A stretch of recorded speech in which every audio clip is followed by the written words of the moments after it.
So picture this, you're on your phone, you scroll once, twice, 3 times, and there you have it. Some guy telling you that today, success with women and in the dating world equates to having a ripped chest, big muscles, fat bank account, nice status symbols like a Rolex, a really fancy car, and this is the truth. You can't have any success with women unless you have these things. And that is the cultural air we breathe today. And it feels like the truth, it feels like the normal, it feels like nature. Women want high value, high status men. Men fight and do everything in their power to gain high status and to gain material things. But what if it's not nature at all? What if it's just a story told to us generation after generation and starting to feel like it is nature? At one point, factory workers being told that this is just how life is. This is the things we do in a factory. We keep doing these factory jobs. This is how life is. We show up for work. We do our work. We clock out. We go home. And now we find something else to do in the time we don't have to work in the factory. 100 years ago, Antonio Gramsci asked this question. Why do people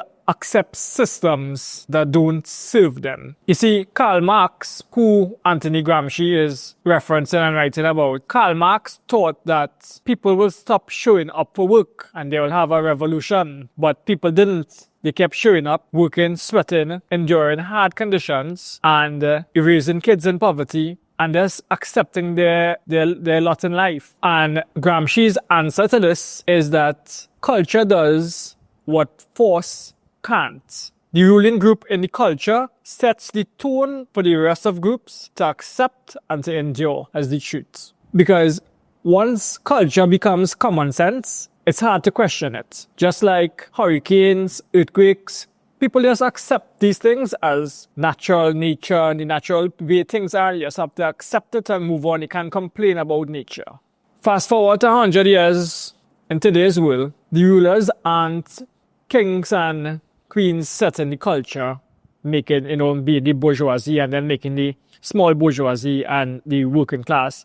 The rulers are the algorithms, the social media influencers, an endless stream of swipes, likes, thought leaders. And the common sense now is a man's worth is equal to status symbols. Muscles, cars, blue checks, and anything that could show that, he is a high value man. You see a guy with exclusive, rare Italian shoe walking, big muscles, and, pull up in a expensive Italian car too, and instantly he is the alpha.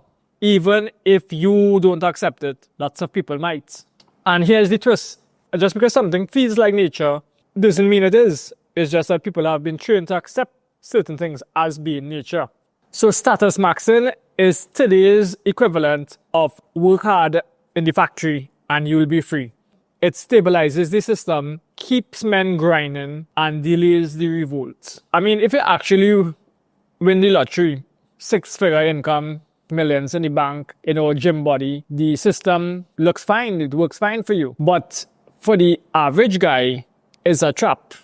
Most guys will never be able to max every category or any category. And that could make life feel really, really overwhelming and really frustrating. And because instead of seeing the game as being rigged and a lie, a narrative, they see themselves now as not good enough, women as evil, and it really weighs down on their personality and the choices that they make in life. They might choose to go their own way and not even bother with women, thinking that they have to just find other things to do because women will disappoint them because they're not matching up to the standards that they think is the truth of what's supposed to be, they're supposed to have in order to even dare to pursue women.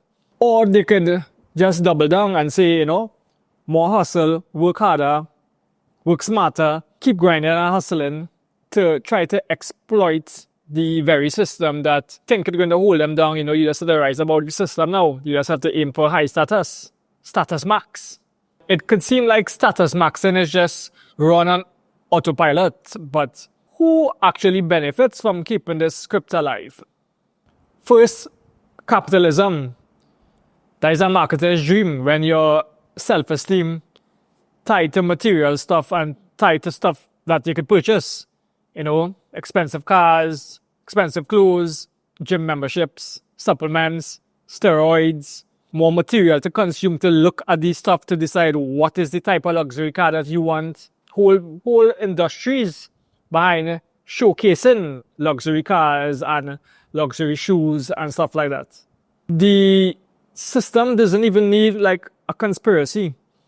It just needs individuals to keep thinking that who they are and their self-esteem is tied to these things. And that is why status obsession and obsession over things and markers of status and rich markers of success that is the one that you like. Whether it be like, are you a Porsche person, a Mercedes person, a Bugatti person, a Ferrari? What's the advantages of Lamborghini versus Ferrari? All you need is status obsession, and is enough to just keep the system running and keep the cultural hegemony running. Two, apart from capitalism and status obsessions that feed capitalism, the other point, and I don't really want to talk on the other point too much because it could be like borderline conspiracy theory land, is depopulation agendas and different ways in which governments have been proven, not governments, but different ways in which ruling classes have been proven to have an interest in having some sort of control over population rates, whether it be actual government policy that is forced, or whether it be eugenics programs, whether it is, just sterilization of groups of people, or feminism, telling women to focus on their careers and jobs first and then take care of children as an afterthought, when very well knowing that it might not be possible based on women's biological clock. And then third, what you see now is just getting people to think that they're not worthy of reproducing or finding somebody to reproduce with. I don't really want to go down that line too much because it's too sketchy, but I don't think that there isn't anybody at all to blame, and there is no way that any of these things could be true. So whether it's by design or not, the effects is really the same. More consumption, capitalism push forward, industries created, capitalism can keep grinding, bank loans can keep being repaid by industries that, built up to sell things to fill your self-esteem deficiency. And you have less stability, people needing materialism and the economy to give themselves stability in their personality, less self-actualized people, there's some measure of population control. All the things are felt the same for people who need these industries to be propagated, whether by design or not. And that is really where real change could happen. When people decide to write their own script and decide that, I could step away from this cultural hegemony and decide what is my own narrative that I create for myself. Think of it as a cheat code.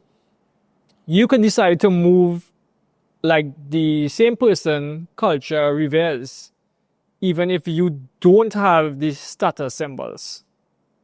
And that shift changes how people see you, and it also changes how you see yourself, because you're no longer trapped in the status max, looks max cultural hegemony story.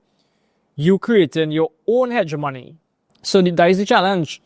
Don't just grind harder at the hegemon's game.